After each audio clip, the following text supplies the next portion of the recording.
The Saudi king invites Qataris to the Hajj. He's reopened the border almost 3 months after the blockade against Qatar began. But how open is the invitation? Some Qataris are still being turned away. And what will it take to restore trust between sparring Arab neighbours? This is Inside Story.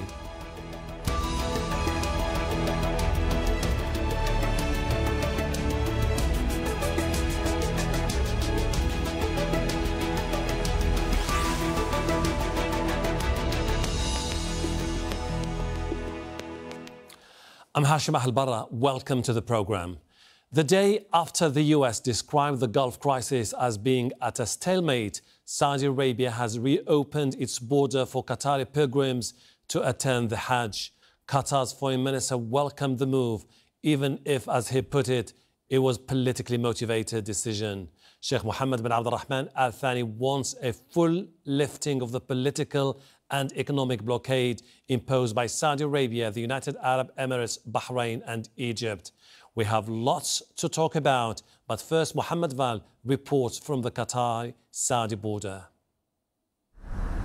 The only land border crossing between Qatar and Saudi Arabia here at Abu Samra has been closed for the past 10 weeks, when the Saudis and other countries cut diplomatic relations and imposed their travel blockade. Now the Saudi government says the borders open for Qataris traveling to Mecca for Hajj, the annual pilgrimage at the end of this month. The Qatari government welcomed the decision. Despite the fact that it's been politically motivated to ban the Qatari people from Hajj, and politically motivated that they allow them from Hajj, we are welcoming such a step, which is a step in a way forward to get rid of this blockade which is imposed against my country. We hope that the Saudi authorities, that they cooperate with our government agencies in order to ensure the security of the Qatari people there in Hajj. Qataris traveled to the border following the Saudi announcement, but people we spoke to said the restrictions are being imposed. Some pilgrims were denied entry because they refused to sign on a deadline for their return. A few weeks ago, Saudi Arabia announced it would allow exchange visits between members of intermarried families in Qatar. This man says he's been denied the possibility to visit his Saudi mother. They said I didn't have enough documents and could not go visit my mother. I showed them my birth certificate for proof, but all in vain. Another man said some Saudi security guards were rude and aggressive. They've treated us as if we're enemies or criminals. They forced me to remove the picture of the emir from my car. There were TV cameras filming the pilgrims without their consent. Some pilgrims decided to return to Qatar because of this treatment. Technically speaking, the border is open for Qatari pilgrims, but we've been told that the number of people who are returned by Saudi security is much more than those who finally make it to Saudi Arabia. Qatar's National Human Rights Committee said details of the Saudi decision are vague, but it's welcomed just the same. The committee is demanding all pilgrims receive the same treatment and services without discrimination. Despite the change from the Saudis, there is no sign of a complete end to the blockade, not only by land, but air and sea routes as well. It's unclear how many Qataris will go to Mecca for Hajj. Many on social media are calling for a boycott unless the blockade is completely lifted. Mohammed Val, Al Jazeera, Abu Samra border crossing.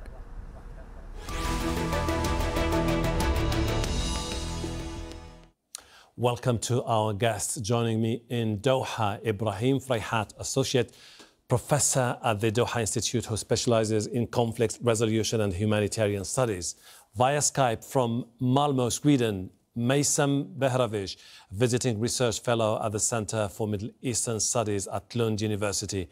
And in London, Arwa Ibrahim, news editor of the Middle East Eye. Welcome to you all. Let me start by asking you, Mr. Ibrahim Fraihat, this. Are the Saudis extending an olive branch to Qatar? I don't think so. I think we need to see more in order to treat this as an olive branch. I think there are two reasons for this new development in the crisis. One is that in order to show that there is the management of the Hajj, the pilgrimage, is completely different from politics. So in order to separate between religion and politics. And the other reason actually is that the management of the Hajj not to be questioned as the custodian of the holy sites for Muslims around the world. So whatever happens, so it remains the same. So it's more of, the way I see it, it's more of a PR campaign, especially the timing of this that is coming right after the criticism that came from Washington, D.C., from the State Department, actually, criticizing publicly the religious freedom in Saudi Arabia and asking Saudi Arabia to change its policies on this. So we are seeing this development in order to respond in one way to that criticism. Let me include Maysam Behravesh. Mr. Behravesh, do you believe that this is a move by the Saudis to try to deflect attention from the mounting criticism that has been building up for quite some time, that they are using or they are banning people from going to Hajj for political reasons? Well, actually, I think this is a very politically motivated move.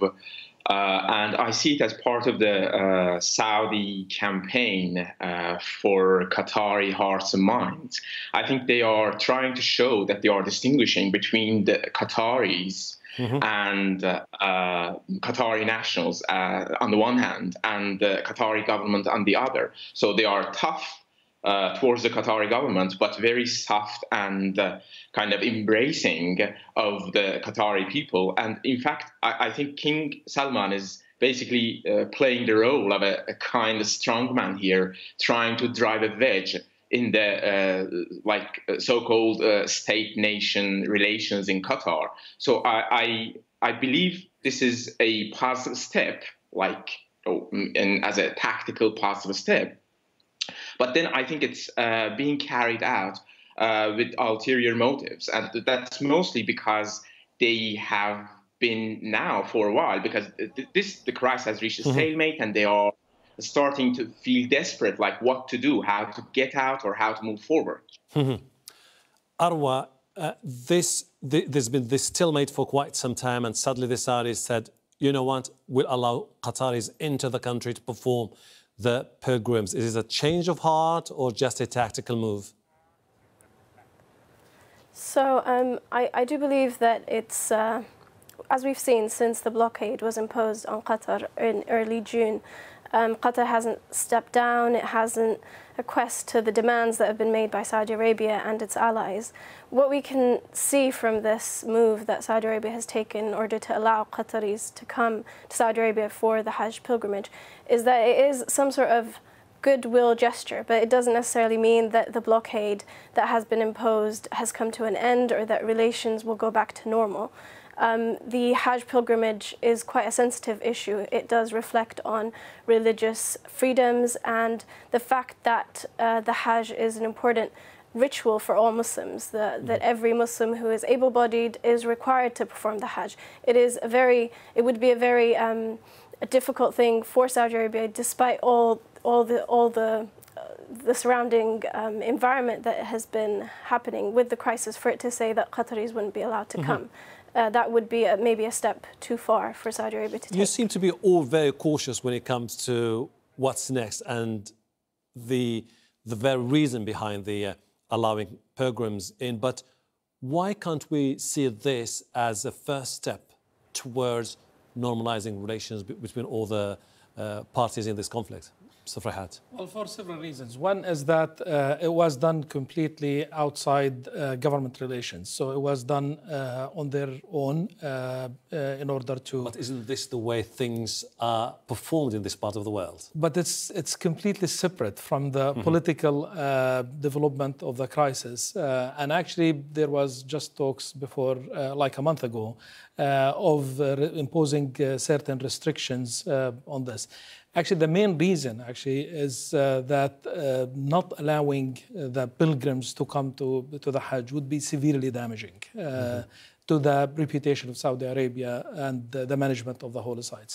We can't separate it from what's happening with other countries as well. Because last year, remember, Hashem, that Iran boycotted actually the Hajj last year because of what happened 2 years ago of mismanagement of the Hajj, where over 400, 500 pilgrims died during the Hajj.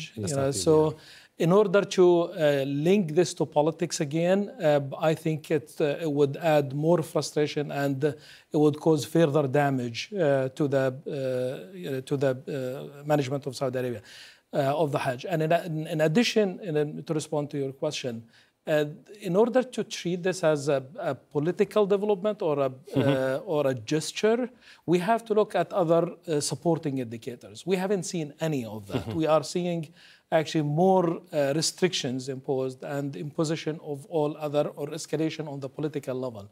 So to treat this as completely independently from the political environment and treat it as a political development or a gesture, it still needs to be supported by other, at least statements by politicians, if not actions, in order to support. Let me go to Mr. Behravesh. But then, Mr. Behravesh, you have others saying that the Saudis are looking for a face-saving approach, and therefore they might be using Hajj as an excuse that could later pave the way to talks between all the parties. Because, I mean, despite all what you've been saying, guys, the Qataris at least are saying this is a step forward.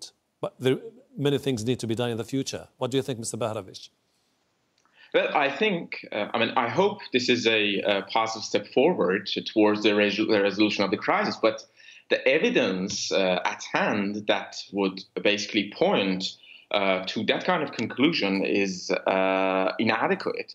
I think I agree that probably, like, behind the door, Saudis are looking for a face-saving solution to the problem, and that's mostly because they have failed so far, despite all that pressure and all the reputational and normative capital that they have used. They have failed so far to achieve their objectives and basically bring Qatar to its knees. And I think I also see a little bit of an emotional, psychological dimension to the crisis. I think they feel that Qatar's resistance to their demands have kind of hurt their pride, and they are basically, they cannot find at the moment in any way out of this kind of quagmire or dilemma.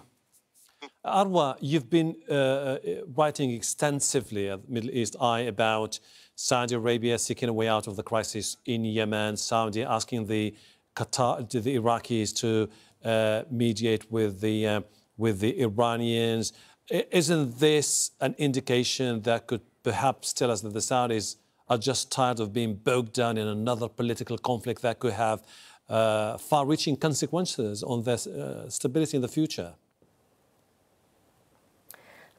I wouldn't say that this move or this action that Saudi Arabia has taken in terms of allowing the Hajj pilgrims, the Qataris, to come for the Hajj pilgrimage as a way of it showing that it's going to back down from the stance that it's taken towards Qatar. I think that this issue is something that hasn't been resolved. It might be the fact that Saudi Arabia wants to limit this issue, this crisis, or the severing of relations to a diplomatic aspect. Now, we've seen that the National Human Rights Committee, which is backed by Qatar, has in the past few days collected a thick dossier of cases of allegations that have been made by Qataris in Saudi Arabia and its allies in the countries that are allying with it. Now this dossier is going to be, according to Al-Mari, which is the guy who heads the committee, it will be investigated by the UN Rapporteur for Human Rights, and it could lead to legal action being taken by Qatari courts, as well as the International Court for Justice in The Hague. Obviously, human rights violations that have been looked into in terms of families being split apart, Saudis or Qataris in Saudi Arabia and Saudis in Qatar not being able to reach one another. This has been condemned by NGOs, international NGOs, and the UN High Commission for Human Rights. So I believe that Saudi Arabia is just trying to maintain where this is happening. The dispute is now in its 11th week. Qatar has always said it's ready for dialogue with the blockading Arab nations, but only if their 13 demands are taken off the table. Since the siege, Qatar's foreign minister has met with a number of world leaders in an attempt to resolve the crisis. And while Kuwait has been acting as the main mediator, the United States of America has also been trying to bring all sides to the negotiating table. Last month, the US Secretary of State was in Doha, and a memorandum of understanding was signed to tackle the financing of terrorism. But it was dismissed by the Saudi-led bloc the next day during Rex Tillerson's visit to Riyadh. He returned to Washington without a breakthrough. This month, he dispatched 2 envoys to the region. They too returned to the US empty-handed. We have looked at that situation and we have called it a stalemate, meaning that there's basically nothing happening. We're not making progress. And when I say we, just as American observers, America has asked that the countries, that the parties sit down together and actually have a direct dialogue. We feel that having a direct dialogue, which the Secretary is happy to facilitate, we've been encouraging that all along, but a direct dialogue can best contribute to a resolution. And we hope that a resolution will come soon. Mr. Fraihat, despite the flurry of diplomatic activities, why has diplomacy failed to contain the GCC crisis? Well, for a number of reasons. First of all, just a very quick comment on the move. I don't think Saudi Arabia wants this to be seen as a gesture of conciliation. I think Saudi Arabia wants to maintain there is a very firm position in dealing with the crisis. So that's one. Why they have failed? One is that the gap is huge. The positions are so different, and there is a huge difference in the way that the issues are being treated and they're dealt with. It's not the approach that's being used in order to bridge the gap is not the right approach. In order to deal with this such a huge gap, we need to sit, we need to talk, we need to have a dialogue. That's not happening. I mean, unless we talk directly and we have a dialogue, an inclusive dialogue that includes everyone as part of this crisis, we're not going to go anywhere. That's one. Two, the mediators, actually, there is an issue with the mediation strategy that has been used in this. One is that Kuwait is intervening very aggressively, and I think they're doing a fantastic job in terms of mediation. And Kuwait represents the legitimacy of intervention as part of the GCC, but legitimacy only never solves international conflicts. You need power as well. Kuwait lacks this component. But the Americans do. Exactly. Now, the Americans do. The Americans, they're trying to, since their intervention, they have been, in the beginning, very divided in terms of their position, and this reflected the huge negative results on the crisis, because there was a division within the White House and the institutions, the State Department and the Pentagon. And even when this the division ended, they're still trying to use more of what we call a facilitation approach in international mediation, rather more than a powerful approach, an active approach that can take a position and says, you know, what is right and what is wrong and what should be done at this stage. This hasn't been the case. And that's, I think, a major problem with the mediation strategy as well. Mr. Behravesh, is it fair to say that this crisis has dealt a massive damage to the GCC, that the chances of a reconciliation are impossible? Or is it just that initially they had profound issues that they need now to sit together and solve it once and for all?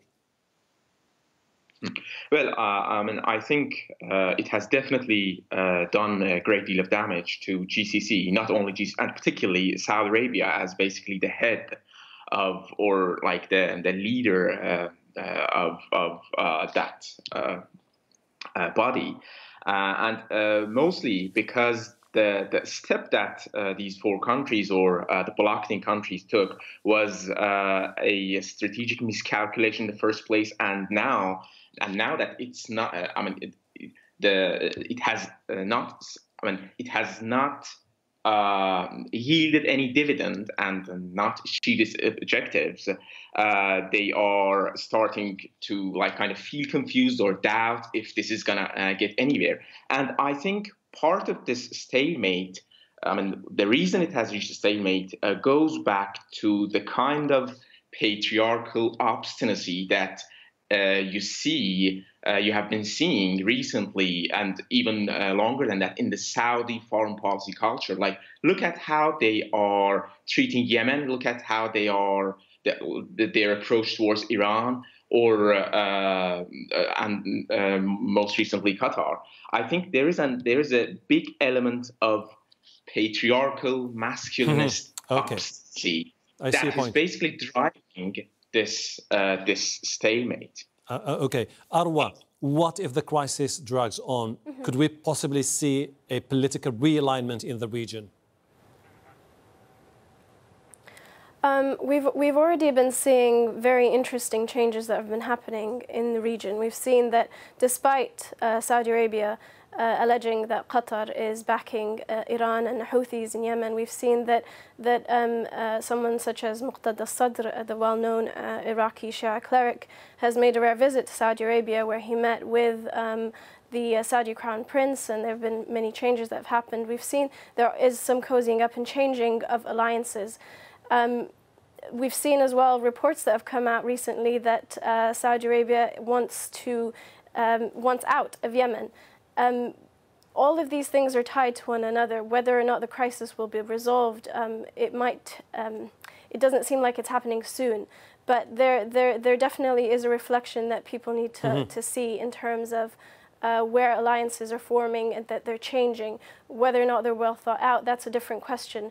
But there's definitely a change that's happening on the scene. Ibrahim, do you have any concerns that if this goes on, the GCC might disintegrate, for example?